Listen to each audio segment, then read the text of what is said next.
Today is part one of a two-part special tribute. As you know, the Ascent podcast focuses on uncovering people's paths to success. My father, Denny Burgess, was quite successful in business and in life. In February of 2020, he died unexpectedly. Throughout these two episodes, we'll talk with friends, family, and business associates to reveal a glimpse of what made him so successful. In this first part, we'll talk with Don Houseman, his best friend, Robyn Kruchten, his sister, and his brother, Doug Burgess. Our first guest is Don Houseman.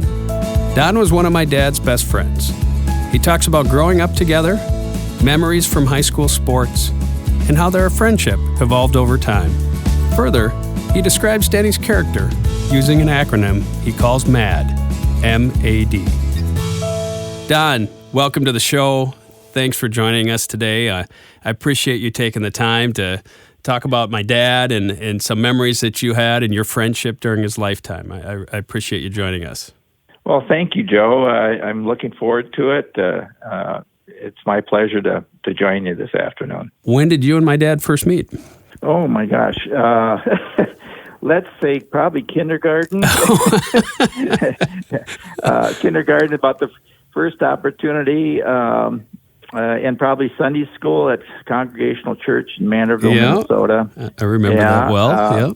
Yeah, it's old stone church, 1800s, 1856, something like that, probably 2 years before statehood in Minnesota. Right. That church is still there, and we went to Sunday school there. We went to church camp together. No, that's Cass and Manorville? Is that kindergarten in Cass and Manorville? Yeah, one of the first consolidated schools in the state. It started in grade school, and he was athletic. We both liked our athletic competitions, and it started very early. Class picnics. Back then you got out of school for a day and you went on a class picnic, and they had races and stuff. Both of us were competitive. So what sports were you guys playing? Well, in grade school, it was just pickup games and stuff like that. But as soon as we got to junior high, we became quite a team. Just the two of us. It was a consolidated school, so we played competition against Cass when we were in grade school, and then we joined together, as a high school, and we have a lot of memories there. I know my dad, sorry to change directions a little bit, I know that my dad grew up on a farm, and I recall the farm from being a young kid. Did you grow up on a farm as well? No, I was a town kid. My grandparents on both sides were farmers, so I gravitated to there because for obvious reasons, driving tractors and riding horses and so forth. And I remember going out to Roberta, your grandparents' place, Roberta, in Wilford, and riding old Danny, a pinto horse, having meals with your aunts and uncles, or uncle, I should say, Uncle Doug. Yeah. Yeah. I think Brenda was out of high school at that time, but Kathy, Danny, and Vicky, and Robyn. I was so enamored with that. I think the probably one of the funniest things that I didn't realize at the time. Your dad would always invite me out to help with chores and so forth, so we could go and do things. And and I think he got away with it because I really liked doing it. But it was work, and we did. I think I came out to do haying. I remember vividly picking up stones with your entire aunts and uncles. Oh, okay. that was not that much fun. I remember that picking rock. Oh my gosh, and milking. I was going to say the other thing that my grandfather, my dad's dad, he died when I was 5. Yeah, I was going to ask you if you had got to know Wilford. Wilford was a trickster, I tell you. Oh, my gosh. The story of him getting me out to pick rocks at times so Denny could go and do something. I don't know, camp out or whatever. Mm-hmm. Anyway, he told me to get up on this tractor. I'd never driven that type of tractor, and I thought that was so strange. It was hooked up to a hay wagon to pick up the rock, mm-hmm. and the whole family was standing around. and I thought, why was he asking me to do it? I was scared. I didn't know what he says, well, just sit down there and take care of that. Well, the stinker, what he wanted me to do is he wanted me to sit down on that cushion and get all the water out into my pants. And the rest of the family knew the joke. And they're all standing around laughing. And as soon as I sat down and here I'm in this cold water, right.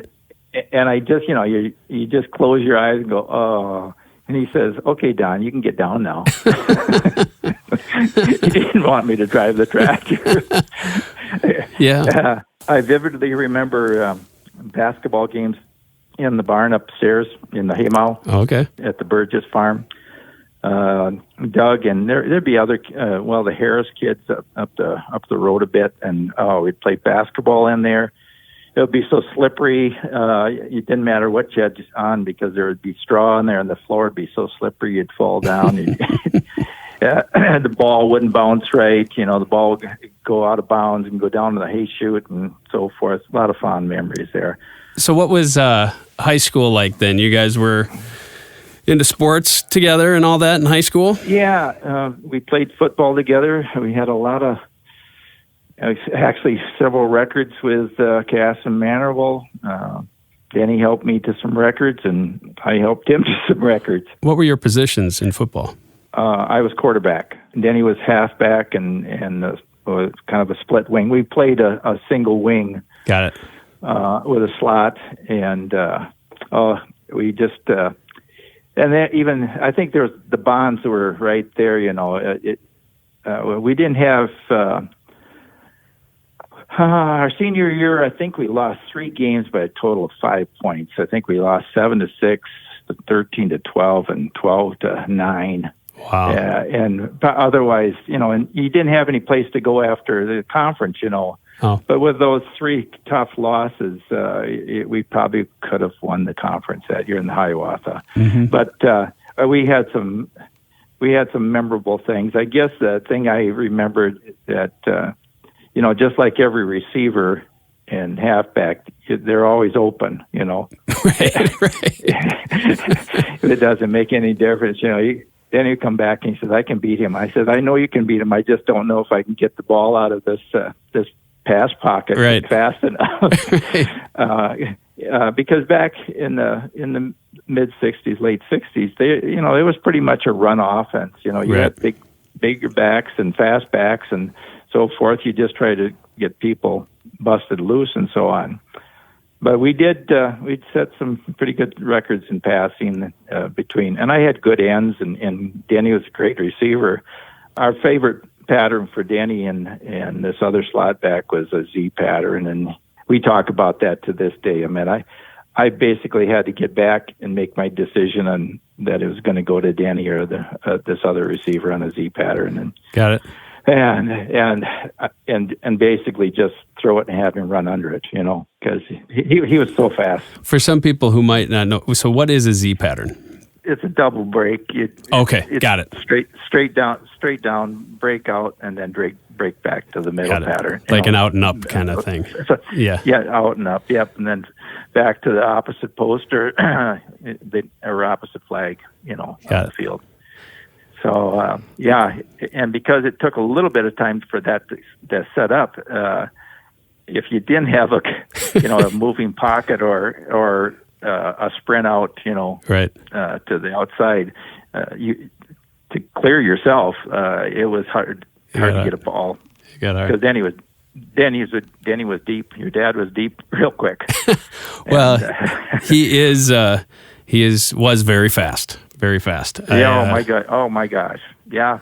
And he was in basketball. We played basketball together too, and he was dogged. I mean, he was like he was your worst nightmare if he was guarding you. that's the thing. He would be assigned, a good ball handler or one of the better players or the opponent. Uh-huh. And so, and you probably witnessed some things there in softball that he played. We had a church softball league that had a semi-fast pitch. That meant that you couldn't go all the way around, like a fast pitch. And so it was fun. It was a great fun. And that was another thing that we did everything together, Joe. I better not go there right now because I just don't think I could stay in tune with you right now because I would get too emotional about it. Yeah. And then that continued after we graduated. We'd hook up.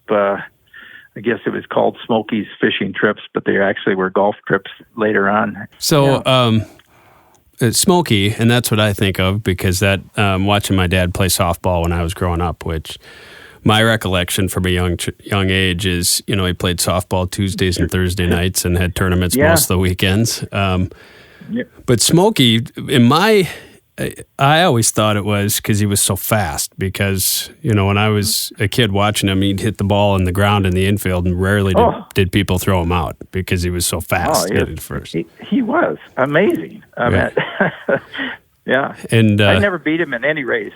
Well, never. He told me when I was, I was a teenager. I was probably 13 or 14. And he said, if you ever beat me in a foot race, I'll buy you a case of beer.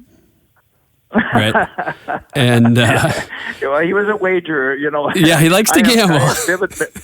Yeah, he liked to place a bet on it, and it was always appreciated that we had that competitive edge, or that competitive nature. Yeah, I always admired him in that, and it was that when we were in games or whatever, we never looked that we're out of it. Never give up.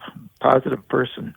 Yeah. Yeah, he was definitely competitive. I mean, if we sat around, at a cabin, we couldn't sit around at a cabin without playing some sort of board game or card game or there had to be money on it, So I knew when I went on a cabin trip with him, I had to bring, 31s with me because we were going to be doing dollar bets on a bunch of stuff all weekend long, you know what I mean? You asked about our class and so forth. Right. Yeah, I think and I guess that maybe this will answer another question. When we're 18 years old, we're pretty much about ourselves. Mm-hmm. Yeah, you know what I mean? Yeah, mm-hmm. We're looking at where we're going to go and what we're going to do and so forth. And I was the same way. I had my own personal achievement things, and you just are full of yourself. Mm-hmm. Yeah. And that's what I always thought, Denny was like that. I was like that. And a lot of people in my class, and we went off in different directions. And after, we were through with our college education and so forth, and our lives were kind of put together. It was amazing how we had, tempered that into something else.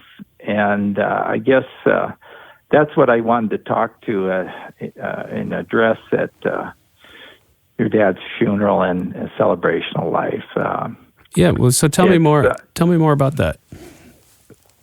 Well, I really didn't want to go to anything personal like we were talking about just now in the last few minutes. Mm-hmm. Because I knew if I was doing that in front of you and your sisters and your mom and Nancy and your aunts mm-hmm. and your uncle, mm-hmm. I would have lost it. I would have been a mess. I'd have been a puddle up there. And what I wanted to say was, and I wrote it this way. I said, today Denny is probably mad, and I know he was always mad, and I'm mad, and I hope all of you in attendance today are mad. And I made an acronym, and the acronym was MAD, make a difference in your life. And that's what Dan did. After he graduated and moved into human services and worked at the state hospital, he started making a difference in people's lives. In other words, not that selfish things what we were in high school, Mm-hmm. And a lot of my classmates were educators and so forth. And that's what my friend, I'm going to lose it. That's what my friend Denny became. He became a person making a difference. And I think, right, you asked about when was the last time I talked to your dad. Mm-hmm.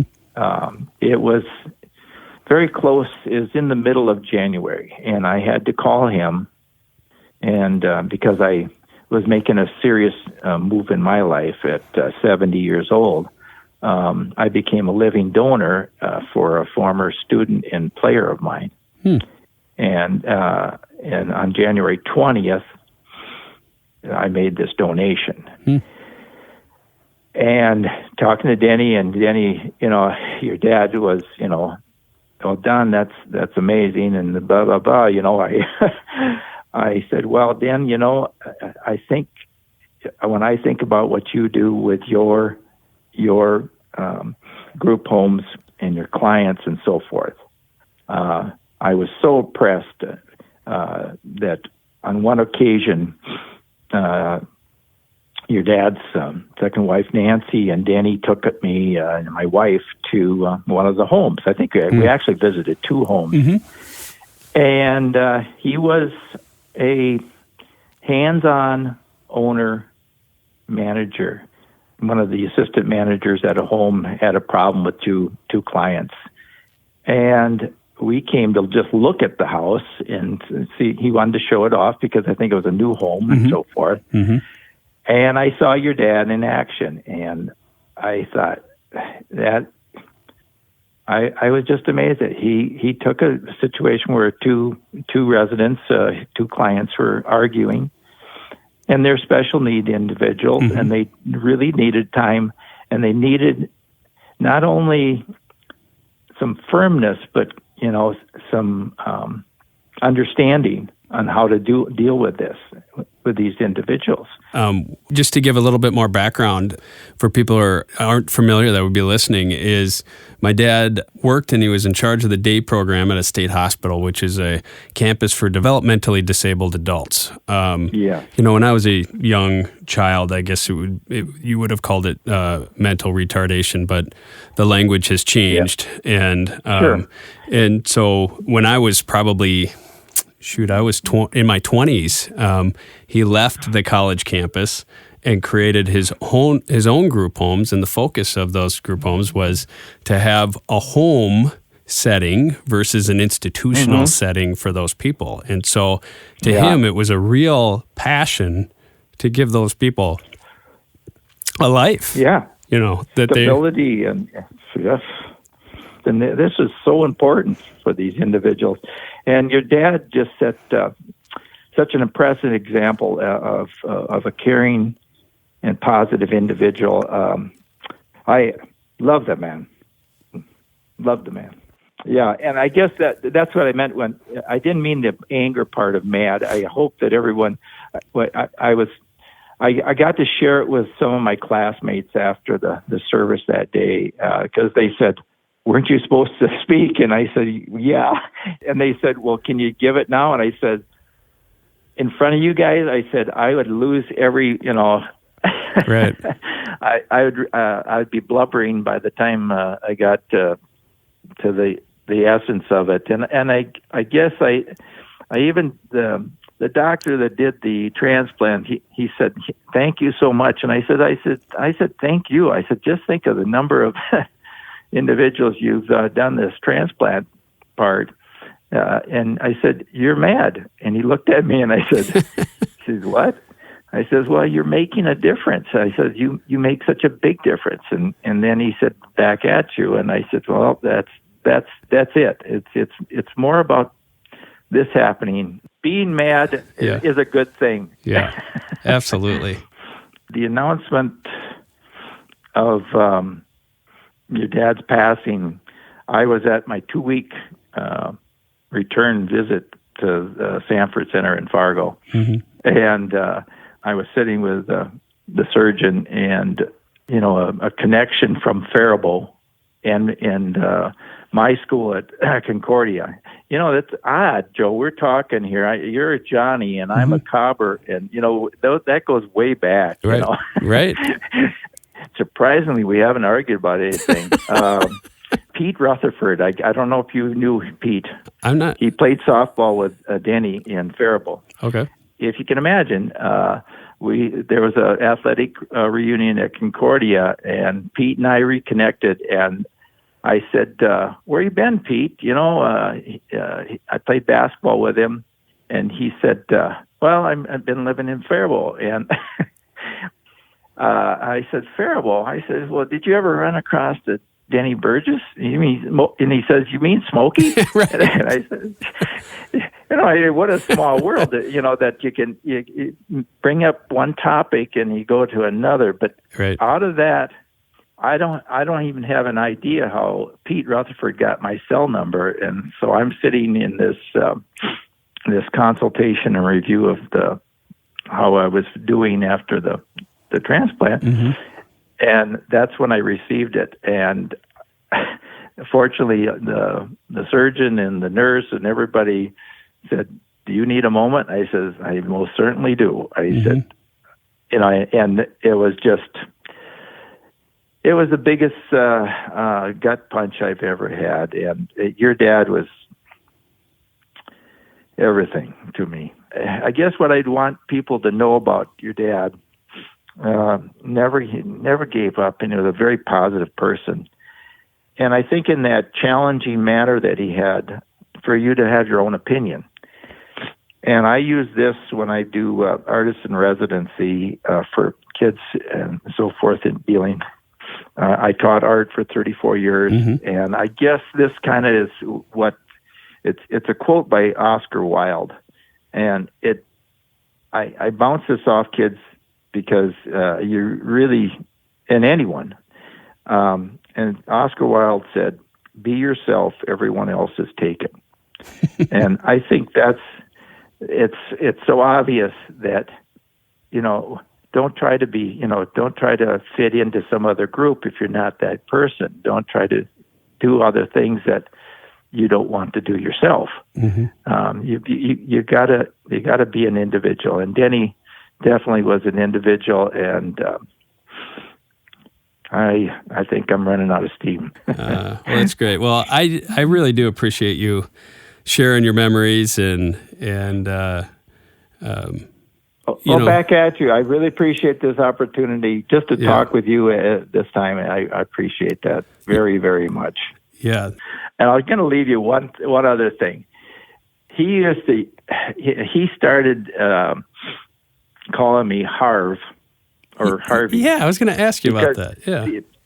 Well, that's my dad's name. And I think at first he thought it was funny because it's kind of an old-fashioned name. But nobody, and I'll tell you what, you can call me Harvey. Not a lot of people can.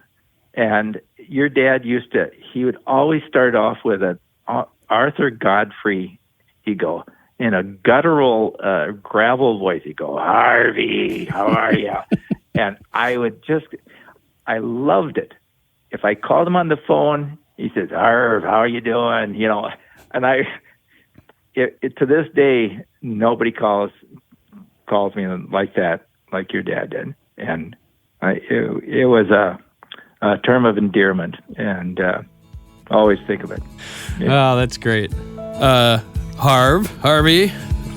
Yeah. Don, thanks. You got to work on that gravel. I got to do that. I got to work on it, right? Well, thanks for sharing today, and I appreciate the time, and I appreciate the memories. And anytime, Joe, anytime. Of course, he's missed, and so it means a lot to me. Thank you. Yep, you're welcome. Next up, we have my dad's sister, Robyn Kruchten. Robyn talks about Denny's vibrant personality and some of the special ways he successfully impacted her life. Robyn, thanks for joining us today. Yeah, thanks for having me, Joe. Glad to be here. Obviously we're here today to talk about your older brother and my dad, Denny Burgess, and his passing. How much younger are you than Denny? 11 years. 11 years, okay. Maybe to get started, what do you remember about Denny growing up?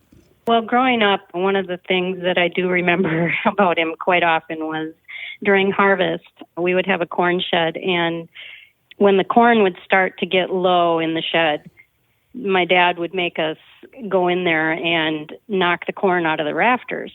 And Denny wouldn't like to do that because there were mice in there. And so he would somehow get me to get up there and do it. He'd, use his charming ways of, well, because I'm so little, he could just boost me right up there and I could do it. And I didn't know about the mice, right?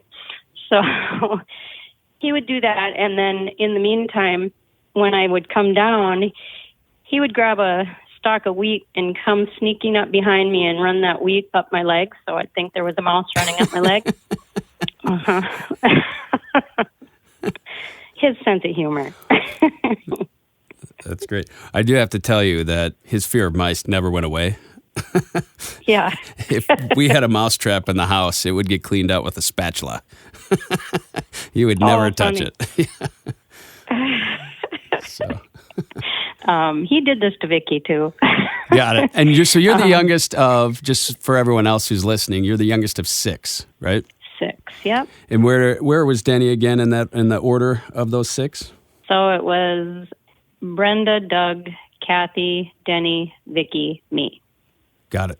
Most of my memories of him when he was still living at home was I was probably around the 8-year-old range, and I remember he was always busy. He worked very hard on the farm, but he was also active in a lot of things at school. He always had friends over, and I always thought his friends were so nice. And I don't know, he was always busy, and I just remember him being very popular.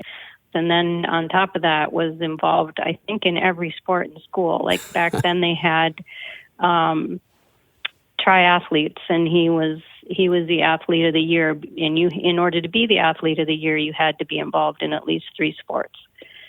Yeah, his friend Don and I were reminiscing about that. I know he was a football, basketball, and baseball player. And I think about it these days, you have to appreciate smaller towns like Cass and Manorville, where kids even get a chance to play 3 sports, much less excel the way my dad did.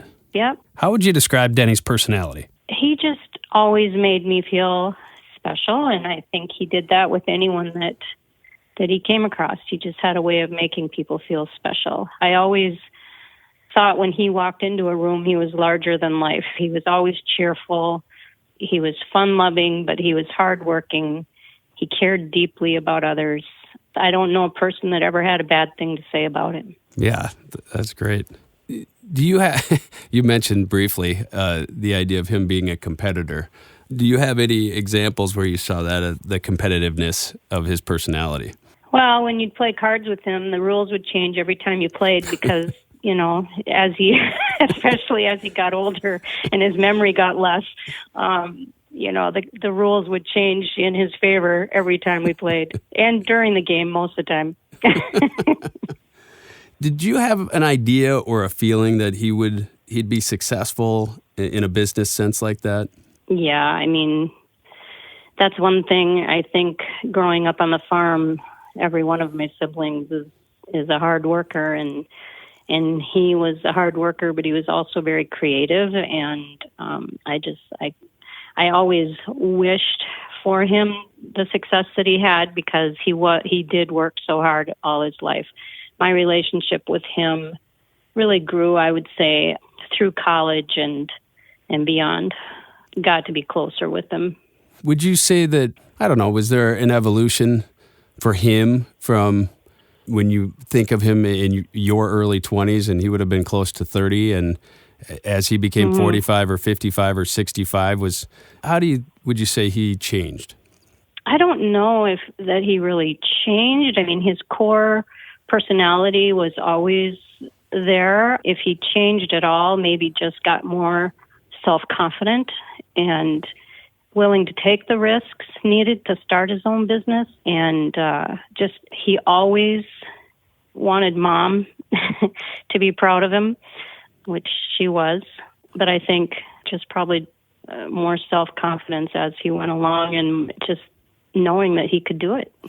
Well, speaking of wanting his mother's approval, I know he adored Grandma Roberta. And she was such a sweet lady. I mean, always positive, always bringing family together, and an absolutely exceptional cook. I know Dad eventually returned the favor as he got older because he started taking her to lunch once a week. Isn't that right? He did. Went and took her out for lunch once a week. Right, and she lived, an hour away from Faribault in Manorville. And he did it once a week. Yeah, I think when you mentioned having his mom be proud of him being important, I definitely knew that as part of him, that his mother was a very important part of his life. Yep, she was. He took very good care of her. And he loved her deeply, and I felt like he loved us all deeply. What would you say was the nicest thing that you can remember that my dad had done for you? Can I give you two? Well, sure. In my younger years, he got me a job at the state hospital in Faribault when he was working there. One of my summers in college, I never moved back home. I stayed at school, so there was a period of time where some of the workers were on strike, and so I went and worked there, and I want to say it was $100 a day, which was like, big money for a college student. Right. So that was pretty cool. And then, as you know, my father died when I was 17, and so Doug and Denny both had to kind of fill in that role periodically. And when it came time for me to get married, I was old enough to walk down the aisle by myself, but I wanted my brothers to walk me down. And I didn't just want Doug, I wanted Denny too, because I had a very close relationship with Denny. So I asked him, and he actually got teary and just was so honored that I would ask him. And sorry. It's just a very special memory for me. That's great. I wasn't going to cry through this. Well, no, Robyn, I have, I've done a number of these interviews. I've cried through every one of them. so yeah. I get a little bit more prepared, I think, than the people who have to go through it the first time. But it has that effect. Well, so what do you think when you think about Denny and my dad? What will you miss the most? Everything about him, but mostly his love, his presence in the room. And I'm sure others have probably said this too, but his voice, I can hear his voice in my head still. Whenever he'd see me or if we'd talk on the phone, he had a nickname for everyone he knew, and mine was Rob Roy. I don't know why, but that's what he called me. And, just like he'd use that gravelly voice to say hi to Don Houseman and call him Harvey, he would do the same with me and saying Rob Roy. It just is something I'll hear in my head forever. Yeah, it's great. I always think of it when he would tell a joke, right? And I think we even noted it at one point in time. He and I, where we verbalized it, that he does what you call prime the pump. And what that meant is after he did the punchline, he would go, like he would almost force you to laugh by starting to laugh. Yeah, that's true. It's true. One of the other funniest things I remember about him was his imitation of Chuck Zielinski, who was a farmer neighbor of ours. I don't even know what Chuck's nationality was, but he had a very distinct accent, if you will, or just the way he spoke. And I'm sure you heard your dad probably imitate him, but he just had a real whiny voice, and Denny would imitate him like, and Chuck. And it was just, it would make everyone in the room just crying. They were laughing so hard. Is there anything about him that you'd like to make sure that people knew that maybe they don't know? Anything at all we haven't covered? I don't know that it's something they don't know, but just he was just the most kind-hearted soul, and like I said, he just made you feel so loved and cared for. One time, a few years back, Doug had given our mom a trip to Florida for her Christmas gift, and decided that all the siblings were going to go down together and stay at his condo in Florida. It was the only trip we'd all ever taken together without spouses or anything, just the six of us and Mom. And it was such a special, special time. And I just remember Doug and Denny both just made us all feel like queens the entire trip. Like, they just were so caretaking and gentlemanly, and like, it was just a very special time, and we just all had so much fun together, and laughed and cried and talked, and just had a wonderful time together, and that was really a special memory. So would you say that gentlemanly nature by Denny and Doug, was that expected by your mother or taught by your dad, or a little bit of both? I don't know. I'm guessing it was expected by my mom. Knowing Mom the way I knew Mom, I'm sure it came from her. But they definitely were both gentlemen, and are. Doug still is. They just, the kind of guy you want your daughter to marry, Yeah, absolutely. Well, Robyn, I wanted to thank you for taking the time and sharing all your memories about my dad, and it's really important to me, and I appreciate you being part of this. Yeah, thanks for having me, Joe. Glad to be here. Our next interview is with my dad's older brother, Doug Burgess. My dad idolized him.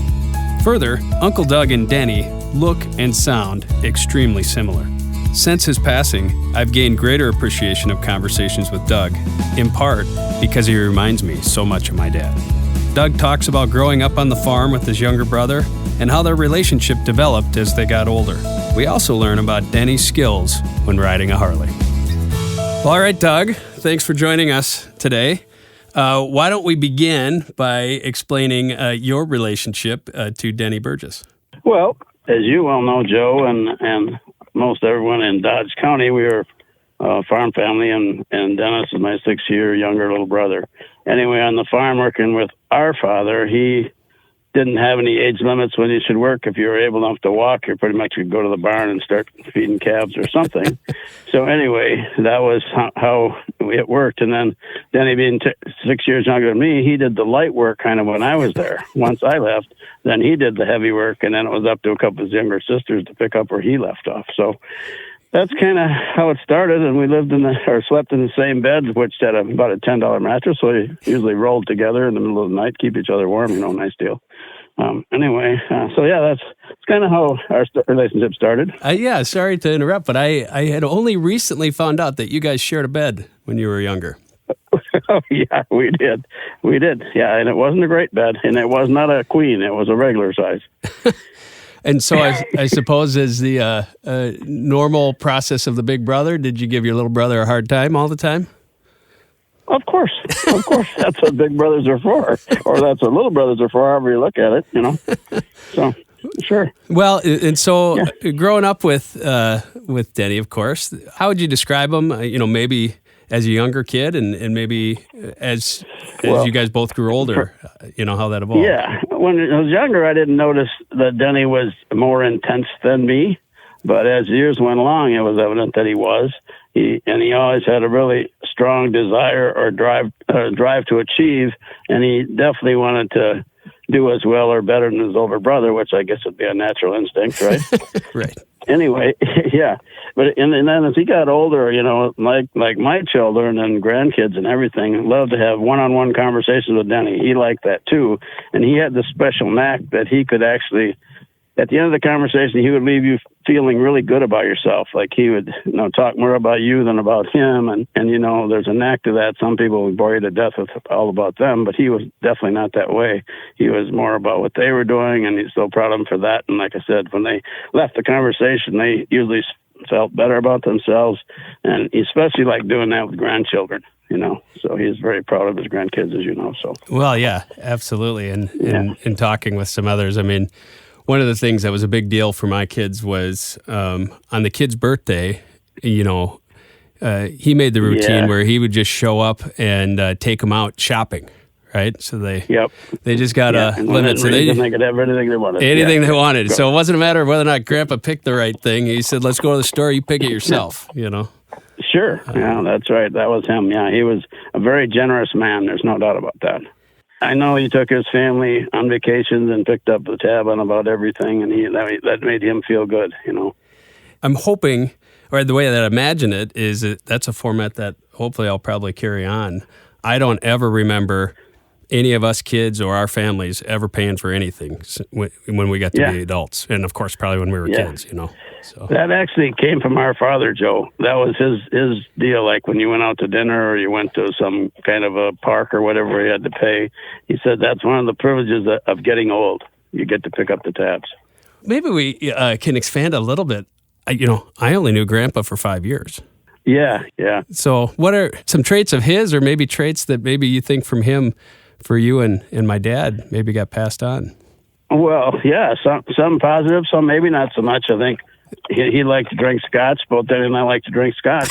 So, I think that, I don't know, I think there's some heredity probably involved in that, or else we were so proud of him as a human being that we thought we should follow after him, so probably some of both maybe. But, that kind of thing. Our dad was, he was very stern. He didn't pick on us much or do anything like that, but when he said something, you paid attention. And it was a little words, but he could do more with his eyes than he could with his mouth. Gave you the look, we called it, and then you responded appropriately. And Dennis had the look, by the way, and I think you know that. Yeah. When he gave you a certain look, he didn't have to talk. He knew you were screwing up. Well, he could give you the look for sure, but he was also, I don't know, maybe tougher exterior, but was also kind of a softie. Oh, I know that, yeah. We all knew that. Yeah. I always thought my dad was a very funny and engaging and life of the party kind of guy. Do you have any stories or that you recall of something that was, really funny that maybe happened between the two of you? Yeah, he made it possible to have quite a few of those, but I picked out a couple of my favorites. Yeah, one of them in particular, Ernie Kamau was one of his best friends, and for some period of time they actually even lived together, so they played a lot of golf at Waseca Golf Club, and I would go over and join them quite frequently. Anyway, one day we're on the fourth hole, which is a steep par four, very uphill, and then the backside of it slopes severely down to a swamp. Mm-hmm. Well, anyway, Denny and Ernie were having a lot of fun and riding together in their cart, but they forgot to set the hill brake. So as they're looking over at the green, I said, Denny, you better take a look. Your cart's heading for the swamp for some kind of a very wet grave, And so the two of those guys are careening down the hill trying to jump on his golf cart and scrambling away. Now they're both thinking, if we don't get this done, we're going to be buying a new cart for the Waseca Golf Club. So anyway, they finally got it corralled about a foot from the water, and then to get it back up the hill was even funnier. And of course, they were sitting there, they were laughing so hard they couldn't even push it.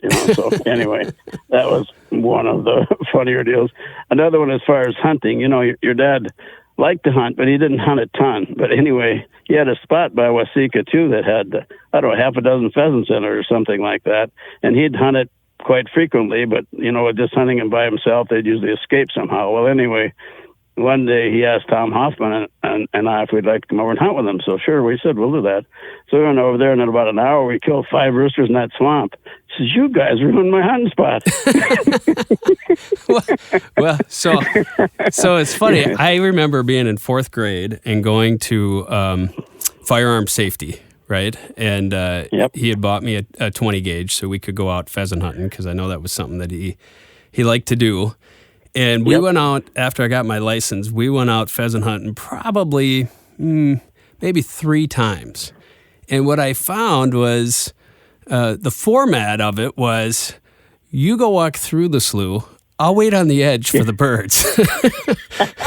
Well, yeah, as we were growing up, well before your time, obviously. So that was the way we hunted on opening day. There'd be an uncle with a gun, a kid, uncle with a gun, kid. Those days we usually walked cornfields because the pheasants were pretty much always in that, at least during the middle of the day. And for the evening, you can hunt in CRP and stuff, but not so much in the middle of the day. So that was the format. Yeah, our first years of hunting were definitely with no gun and just, we're beating the bushes. Somebody else is standing and shooting the birds, that's for sure. Yeah. Well, I didn't know that was the norm because I ended up saying, hey, I don't know if I want to go hunting anymore. Well, that was, with farm families, it was pretty common that's what you do. So that would be like the only time that they would hunt pheasants, then maybe they'd have the shotgun on the corn picker. And if one, got down to the end rows and they got one trapped, then somebody just shoot them off the picker, if they were hungry for pheasant that day or whatever. So, yeah, that's kind of how that went down. That's interesting. I was just thinking, how did you guys like growing up on the farm? Because it was a dairy farm, right? Yeah. Honestly, I guess in a nutshell, I would say I disliked it immensely. On Saturdays, and all my buddies were at the Y playing basketball and talking smart and that. I'm out there pitching cap shit, So that it seemed more fun, and he would not relent. We could never even have one of those Saturdays to go play with our buddies basketball at the gym or anything like that. And the other thing that was annoying to me about it was it seemed like all those kids lived as well as we did, and their dads always had the weekend off, and they could go to all the basketball, football games and that kind of thing at 7 at night. But our dad was in the barn milking cows, 5 in the morning, 7 at night. So it just didn't make sense to me. So I know early on, Dennis and I both informed our dad that neither one of us be taking over the dairy farm. So right. Yeah. Well, you had to, every day before school, you had to wake up and go milk the cows, right? Yeah, we did like 2.5 hours. Yeah, we'd be in the barn at 4:45. The school bus would come at 4:45. In that time period, we would get the cows fed, the barns cleaned, the silage thrown down. Yeah, everything good to go for that day, for the morning, and then get in and shower and have a bite of breakfast and jump on the bus. That was our routine. Yeah, until we got to be juniors and seniors, and he was good about getting us cars. We each got a decent car, like our senior year or whatever. So, got it. Yeah. So there's this theme that keeps coming up when people talk about my dad, about how competitive he is. And I think there's a high level of that with his older brother. Wouldn't you agree? Oh, yeah. Yes. Yeah. Yeah.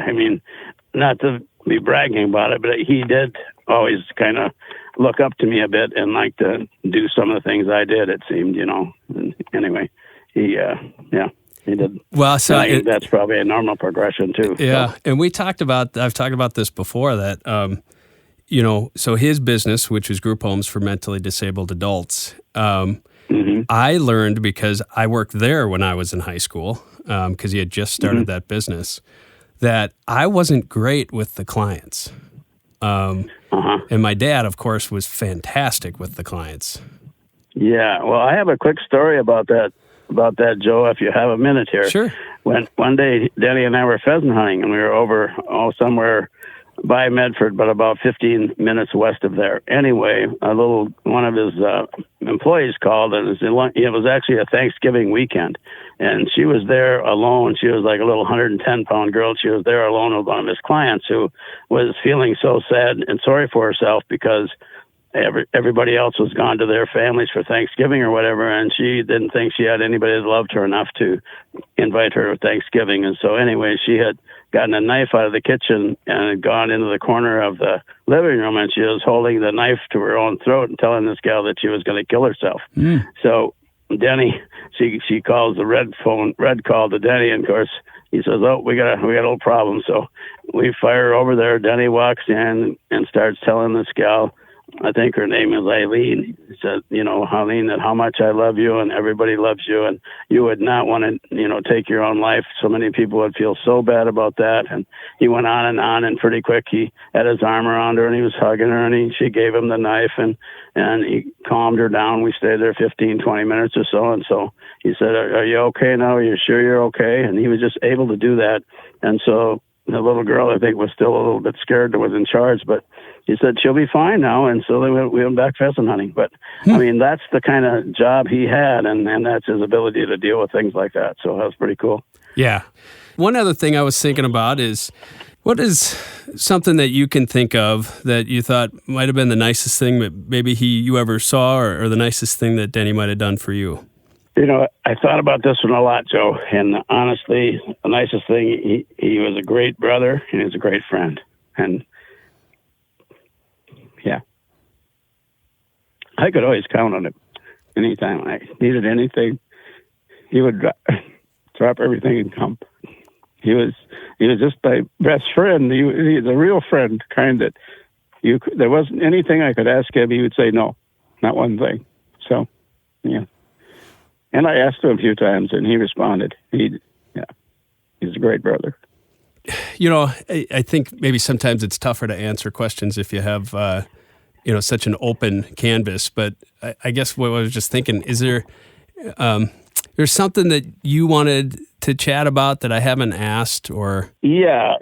Well, as you know, two of his favorite things to do were golf, whether it was a deck of cards or on the golf course. That's right. I think he actually enjoyed the deck of cards golf more than the golf course. Sure. But like every time we got together in the last 20 years, if there was any spare time, he said, well, let's play a game of golf. Don Houseman might have mentioned that, because I know when they went on their buddy trips and whatever, they'd pay like $1 a hole and $5 for the 9 or something. So you could actually make $15-20. And I know he was very good at it compared to most of those other guys. So I think he usually won, and that's why he liked the game so much. Mm-hmm. But anyway, contrary to golf, he didn't win all the time there, but he did loved the game a lot. So the other thing too that as we were younger, and you may remember this, Joe, but at Christmas he and I would always give some stupid gift to each other, and then we'd have some nonsense. I do remember that. Yes, kind of explained the whole situation, and he loved that. And he was very good at poetry. You must have to listen to 100 of his poems in your life. He could rip those off like off the top of his head. I know. Oh yeah, his voice was about 3 times longer than mine.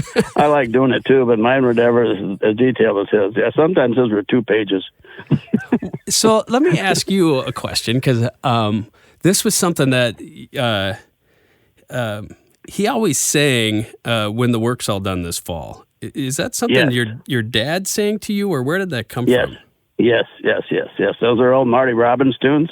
Okay. So Dad sang those. Yeah, when the work's all done this fall, they ain't got no use for the women. Let's see, Strawberry Roan was one of his favorites. Yep. Remember Strawberry Roan? Yeah. That's what, his eunuch and old long lower jaw. You could tell with one eye as a regular outlaws. He loved that song. So whenever we'd go anywhere, like an hour or two in the car, us kids would beg Dad to sing those songs.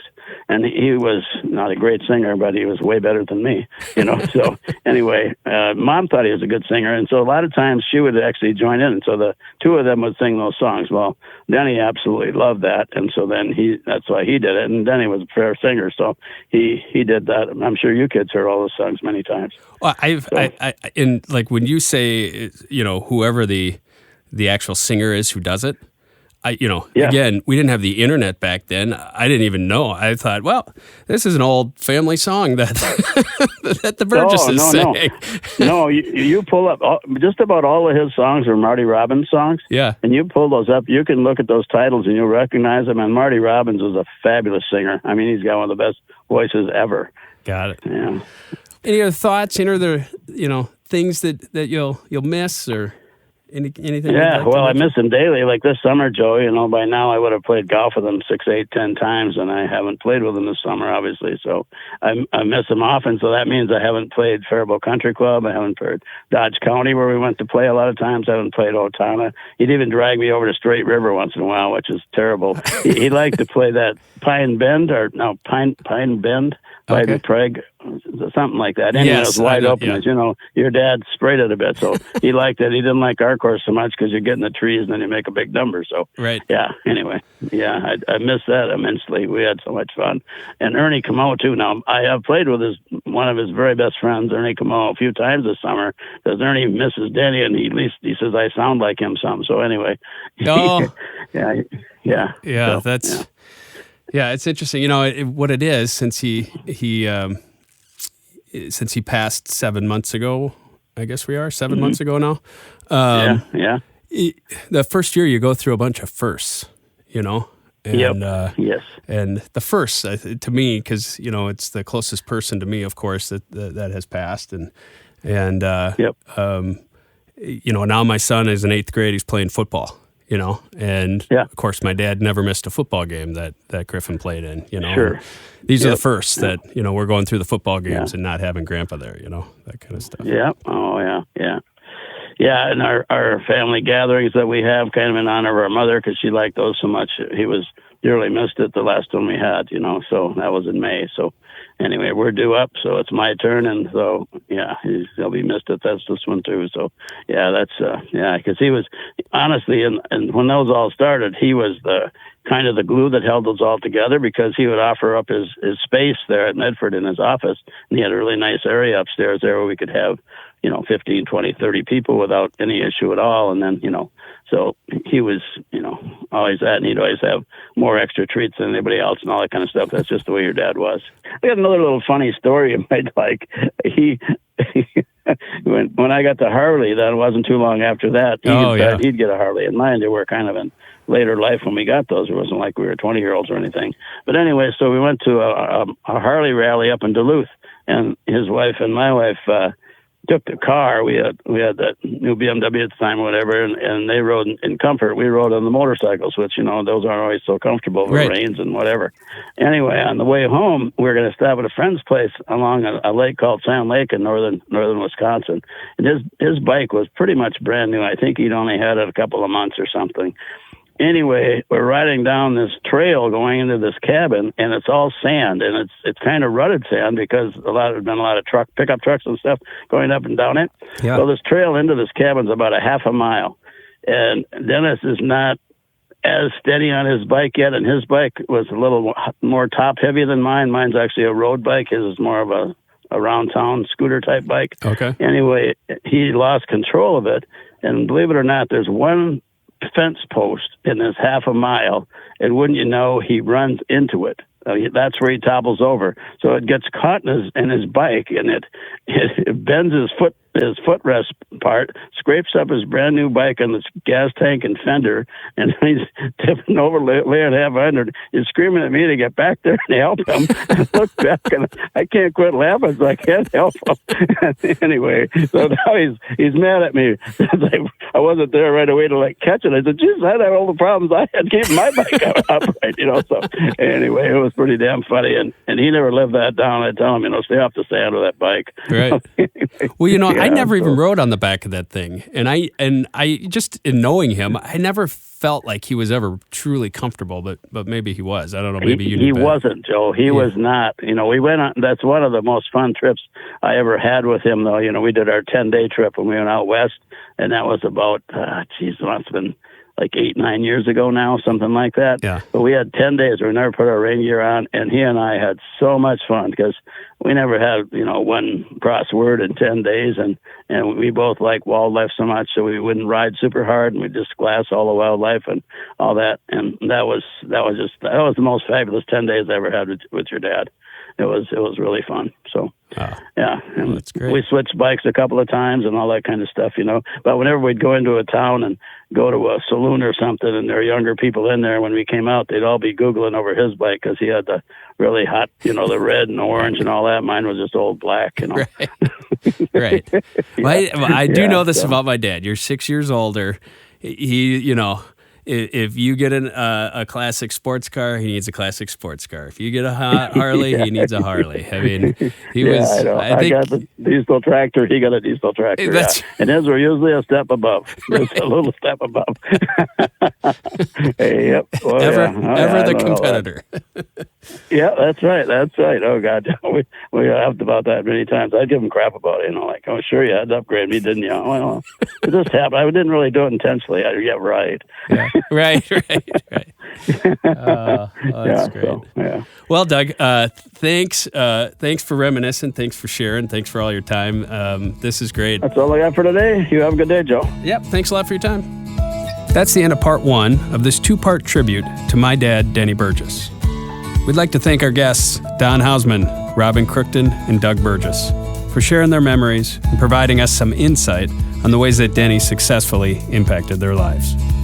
In part 2 of this special tribute, we chat with Belinda Isaacson, the executive director of Denny's business called Our Home South. Your dad has taught me so much, and I'm so grateful for Denny. I would always say, teach me, and he took me under his wing, and he taught me everything he ever knew. In addition, my sisters and I reminisce about life with our dad. I would describe him as just the funniest person I've ever met. And not like good funny, like not nice funny, but like dark humor funny, which was even more hysterical. Thanks for listening to this episode of the Ascent Podcast, a show about inspiring people who explain their path to achievement. I'm your host, Joe Burgess, wealth advisor and founding partner of Moxie Wealth Management. You can learn more about me and my firm at moxiewealthmanagement.com. That's MOXIE wealthmanagement.com. Thanks again. We'll see you next time.